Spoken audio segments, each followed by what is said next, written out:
ኢትዮጵያ የኢኮኖሚ ነፃነቷን ማረጋገጥ የሚያስችል እምቅ የተፈጥሮ ሀብት፣ ምቹ መሬት፣ ተስማሚ የአየር ንብረትና አምራች የሰው ኃይልን ጨምሮ ምቹ ሁኔታዎችን ታድላለች። ምንም እንኳን አገሪቱ የእምቅ ሀብት ባለቤት ብትሆንም በአግባቡ ጥቅም ላይ ባለመዋላቸው የሌሎችን እርዳታ ጠባቂ ሆና ቆይታለች።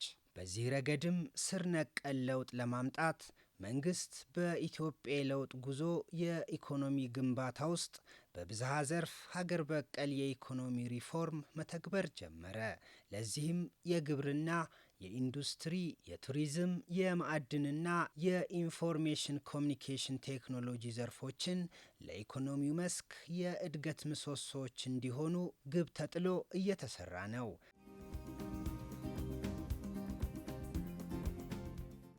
ጠንካራ አቅም የገነቡ ሀገራት ግብርናን የኢኮኖሚ ፖሊሲያቸው ማጠንጠኛ በማድረጋቸው በምግብ ራስን ከመቻል ጀምሮ እሴት በመጨመር እድገታቸውን አሳልጠውበታል። በኢትዮጵያም ባለፉት የለውጥ ዓመታት የሀገር በቀል የኢኮኖሚ ዘርፉን ለመደገፍ የኢኮኖሚ ምሰሶ ተብለው ከተለዩት ብዝሃ ዘርፎች መካከል ግብርና አንዱ ነው።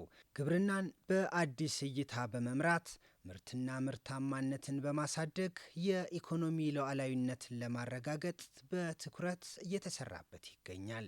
በተለይም በአገር አቀፍ ደረጃ በተከናወኑ ተግባራት ቀደም ባሉት ጊዜያት በእርሻ ስራ የማይታወቁ አካባቢዎችን ጭምር ወደ ምርት እንዲገቡ በማድረግና በመስኖ የሚለሙ ሰፋፊ እርሻዎችን በመጠቀም ምርትና ምርታማነትን ማሳደግ ተችሏል።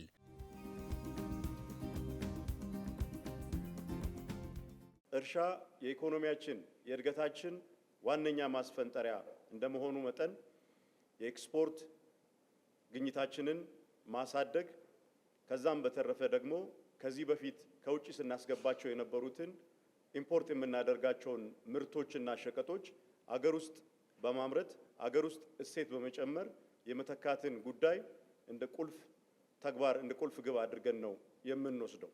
ስንዴን ብንወስድ በዓመት በስንዴ ሰብል ይሸፈን የነበረው መሬት በኢትዮጵያ ከ4.6 ሚሊዮን ሄክታር የዘለለ አልነበረም። የበጋ ስንዴ ኢኒሼቲቭ ከተጀመረ በኋላ በበልግም ደግሞ በስፋት ስንዴ እንዲመረት ከፍተኛ ትኩረትና ርብርብ ተሰጥቶ በሰራት ከጀመረ ጊዜ ጀምሮ አሁን ባለንበት ደረጃ ከ4.6 ሚሊዮን ሄክታር ወደ 8.2 ሚሊዮን ሄክታር የሚሆን መሬት በስንዴ ሰብል እንዲሸፈን ማድረግ ተችሏል። ከዚህ በፊት የማይታረሱ መሬቶችን ጭምር ወደ ስንዴ ምርት እንዲገቡ በማድረግ የተገኘው ውጤት ቀላል የሚባል አይደለም። አሁን ላይ አርሶ አደሩ ከዕለት የምግብ ፍጆታ ባለፈ ለኢንዱስትሪ ግብዓት የሚሆኑ ምርቶችን በስፋት በማምረት የኢኮኖሚ ተጠቃሚ እየሆነ መጥቷል። አርሶ አደሮቻችን በክላስተር እርሻዎች ተደራጅተው በማረስ በህብረት ስራዎች በማረስ የተሻሻሉ ዝርያዎችን በመጠቀም በመካናይዜሽን በመጠቀም እንደገና ደግሞ በየአካባቢው እየተስፋፉ ባሉ የመስኖ አውታሮችና የፓምፕ አቅርቦትን በመጠቀም በአመት ከአንድ ጊዜ በላይ ማምረት ጀምረዋል። ይሄም ደግሞ የአርሶ አደሮቻችንን ከዚህ በፊት ከእጅ ወዳፍ የነበረውን ኑሮ የተወሰነ ትርፍ በማምረት ሰርፕለስ ምርት እንዲኖር አቅም እየተፈጠረ ነው ያለው። ይሄ ሰርፕለስ ምርት ገበያ ማግኘት መቻል አለበት ማለት ነው። አንድም ወደ ኤክስፖርት መሄድ አለበት፣ አሊያም ደግሞ ወደ ኢንዱስትሪ ግብዓትነት መሄድ መቻል አለበት። የግብርና ትራንስፎርሜሽን አጀንዳችንም አንዱ ሊሳካ የሚችለው አገር ውስጥ የተቋቋሙት ኢንዱስትሪዎች እሴት በመጨመር በግብርናው ዘርፍ የተሰማራውን የሰው ኃይል ወደ ራሳቸው የመሳብና የማሰራት አማራጭ የስራ ዕድል መፍጠር የመቻል አቅም ሲኖራቸው እንደሆነ ታሳቢ በማድረግ ከኢንዱስትሪው ፍላጎት ጋር የተጣጣመ ግብዓትን በጥራት በብዛት የማቅረቡን ስራ አጠናክረን አቅደን ነው የምንሰራበት ማለት ነው።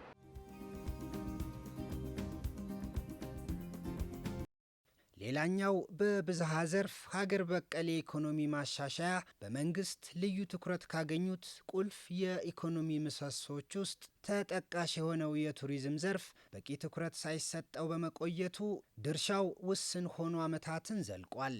ከለውጥ ወዲህ የቱሪዝም ዘርፍ ለሀገሪቱ ለቀጣይ የኢኮኖሚ ምንጭ በመሆን ትልቅ ውጤት የሚያመጣ መሆኑ ታምኖበት በስፋት እየተሰራበት ይገኛል።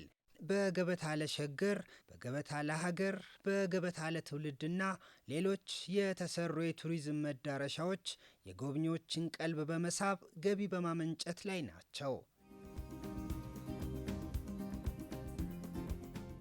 በተለይ ደግሞ ነባር የቱሪዝም ሀብቶቻችንን እነሱን የማላቅ የማደስ ስራዎች ሲከናወኑ ቆይተዋል። ለምሳሌ ከነባር የቱሪዝም መዳረሻዎቻችን የጅማ አባጅፋር ቤተ መንግስትን ማንሳት እንችላለን። የፋሲል ቤተ መንግስት እድሳት ስራዎችን ማንሳት እንችላለን። ሌሎች በርካታ እንደዚሁ የነባር የቱሪዝም መዳረሻዎች እድሳት ሲከናወን ቆይቷል። አዳዲስ ደግሞ መዳረሻዎች ልማትም እንደዚሁ በስፋት ሲሰራ መቆየቱ የሚታወቅ ነው። በተለይ ደግሞ የክቡር ጠቅላይ ሚኒስትራችን የኢኒሼቲቮች የሆኑት የገበታ ለሀገር ገበታ ለትውልድ ፕሮጀክቶች እዚሁ አዲስ አበባችን ውስጥ ደግሞ ይሄው አሁን ያለንበትን የብሔራዊ ቤተ መንግስት እንደዚሁ እድሳትንም ስንመለከተው የቱሪዝም ዘርፉ ላይ ያለውንም አቅም ለመጠቀም ብዙ እንቅስቃሴዎች ሲደረጉ የነበረበት ወቅት እንደሆነ የምንመለከተው ነው።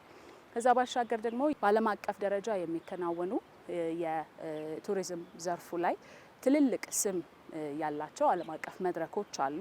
እነዛም ላይ የኢትዮጵያን ገጽታ ማስተዋወቅ ኢትዮጵያ ያላትን የቱሪዝም ሀብት ለዓለም የማሳየት ገልጦ የማሳየቱ ስራም እንደዚሁ ሲከናወን ቆይቷል። ከዚህ በኋላ እስካሁን የሰራናቸው የመሰረተ ልማት ግንባታዎች፣ የሀገር ማስተዋወቅ ስራዎች የበለጠ የሚጠናከሩበት የእሱን ደግሞ ውጤት መመንዘር የምንጀምርበት ወቅት እንደሚሆን የሚያመላክቱ ናቸው። ኢትዮጵያ ለግብርና፣ ለማኒፋክቸሪንግ፣ ለኮንስትራክሽንና ለሌሎች ዘርፎች ግብዓት የሚሆኑ እምቅ የማዕድን ሀብት ባለቤት ነች። ይሁን እንጂ የማዕድኑ ዘርፍ ተገቢው ትኩረት ሳይሰጠው በመቆየቱ ተገቢውን ጥቅም ማግኘት ሳይቻል ቆይቷል። ለዚህም በትግበራ ላይ በሚገኘው ሀገር በቀል የኢኮኖሚ ማሻሻያ ማዕድንን ከኢኮኖሚ እድገት ምሰሶዎች አንዱ በማድረግ በተከናወኑ ተግባራት ከወዲሁ ተስፋ ሰጪ ውጤቶች መመዝገብ ጀምረዋል። ለዋና ዋና ኢኮኖሚ ፒላሮችም ግብዓት ስለሆነ ይህንን ዘርፍ በተለይ ከግብርና ወደ ኢንዱስትሪያላይዜሽን ለመሸጋገር አንድ ሀገር ይህንን ነው የሚጠቀመው፣ የማዕድኑ ውጤት ነው የሚጠቀመው። ማዕድኑን በሀገሩ ነው ፕሮሰስ የሚያደርገው እና ያ ነው የመደመር መንግስት እይታ። ለኢኮኖሚ ዋና ምሰሶ አድርገን ኤክስፖርታችንን እናሳድጋለን፣ ከውጭ የምናስገባውን ዋና ዋና ነገር በሀገር እናስቀራለን፣ ተርፎም ኤክስፖርት እናደርጋለን የሚል ነው የምናስገባውንም ጨምሮና ይህ ትልቅ ዲፓርቸር ነው፣ ውጤትም እየተመዘገበበት።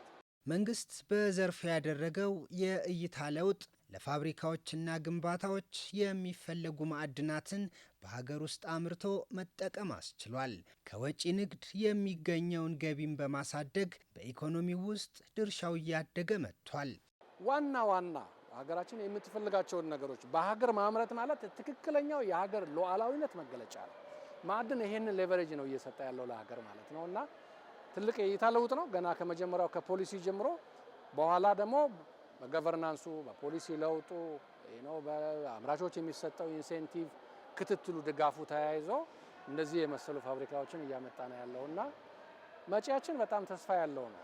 በከፍተኛ ሁኔታ እየሄደ ነው ያለው ኤክስፖርት ሳይዛችን በዚህ በማዕድን ላይ አምና ከ3.5 ቢሊዮን ዶላር በላይ የተገኘው ከዚህ ነው። ዘንድሮ ደግሞ ምናልባት ከዛ በእጅጉ የላቀ ይመዘገባል ብለን እናስባለን። ገና ብዙ ፋብሪካዎች በኤክስፖርቱም ዘርፍ እየመጡ ነው እና በሁሉም ነው እድገቱ። የሚገባውንም በመተካት በውጪ በኤክስፖርትም እንደዚሁ ሃርድ ከረንሲ በማግኘትም በኩል ነው ያደገው ማለት ነው።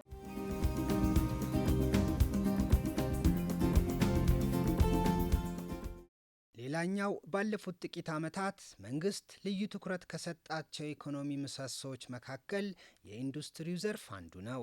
የኢንዱስትሪ ምርታማነትን ለመጨመር የሚያስችሉ የፖሊሲ የስትራቴጂና የተቋማት ቅንጅታዊ አሰራር የሚያጠናክሩ የማሻሻያ ስራዎች በመከናወናቸው ዘርፉ ቀጣይነት ያለው እድገት እንዲያስመዘግብ እድል ፈጥሯል።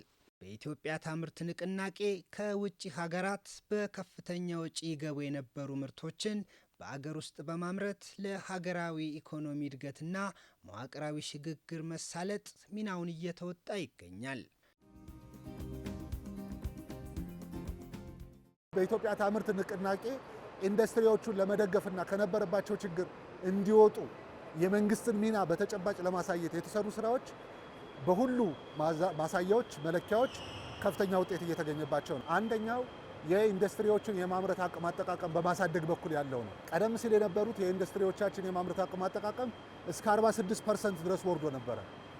ይሄ ማለት የማይጠቀሙበት ከ54% በላይ አይድል የሆነ ካፓሲቲ ወይም ደግሞ የማምረቻ አቅም ነበረ ያልተጠቀሙበት ማለት ነው። አሁን ወደ 65% ማድረስ ችለናል።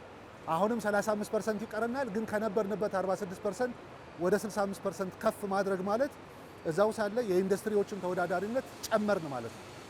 ሁለተኛው ገቢ ምርትን በመተካት በኩል ያሳየነው ውጤት ነው።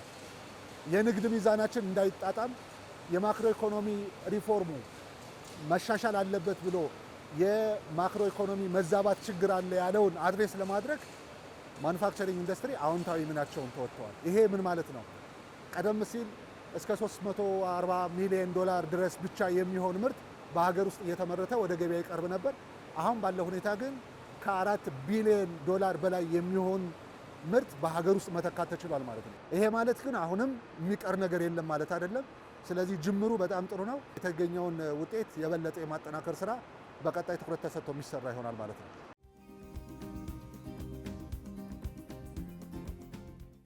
ለኢንፎርሜሽን ኮሚኒኬሽን ቴክኖሎጂ ዘርፍ በተሰጠው ትኩረትም ሀገራዊ አቅምን ማሳደግ፣ ዲጂታል ኢኮኖሚን መፍጠር፣ ሀገራዊ ተወዳዳሪነትን የሚያጎለብትና ዘላቂ የኢኮኖሚ እድገትን የሚደግፉ ፕሮግራሞችን በመቅረጽ ወደ ትግበራ ተገብቷል። የተቋማት የዲጂታል አገልግሎት መጠናከር በተለይም የፋይናንስ ተቋማት አገልግሎታቸውን ከማሻሻል ረገድ የታዩት ውጤቶች በዘርፉ መመዝገብ ከጀመሩ ስኬቶች መካከል ይጠቀሳሉ።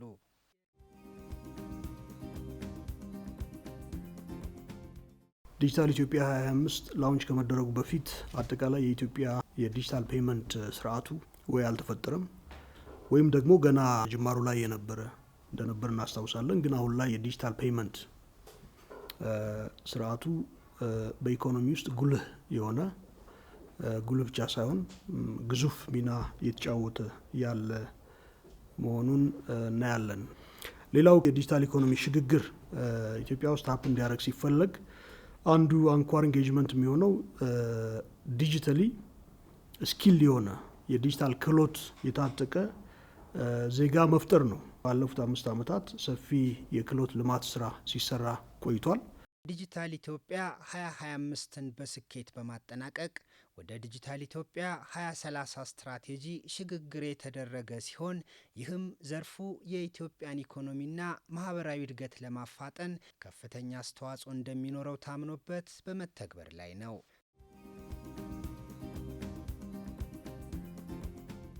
የ2030 ስትራቴጂ ባስቀመጥነው ልክ የተሳካ እንዲሆንና ከ5 ዓመት በኋላ ኢትዮጵያን ስናይ በሳይበር ሴኩሪቲ፣ በአርቲፊሻል ኢንቴሊጀንስ ልማት፣ በአጠቃላይ በዲጂታላይዜሽን ሂደት ውስጥ አሁን ካለንበት ሞር ሚኒንግፉሊ ወደፊት የተራመደ ሀገር እና ዲጂታሊ ኬፓብል የሆነ ፕሮዳክቲቭ የሆነ አምራች የሆነ ዜጋ የሚፈጠርበት አጠቃላይ የኢኮኖሚ መስኩን ዲጂታሊ አፌክት ማድረግ የምንችልበት ሁኔታ እንዲፈጠር የሁሉም ተቋማት ሚና የግድና አስፈላጊ ስለሚሆን በዛ ልክ እንደ ፖሊስ ተቋም እኛም ይሄን እየተከታተል በየወቅቱ የገመገም የተሻለ ሁኔታ እንዲፈጠር እያደረግን እንሄዳለን።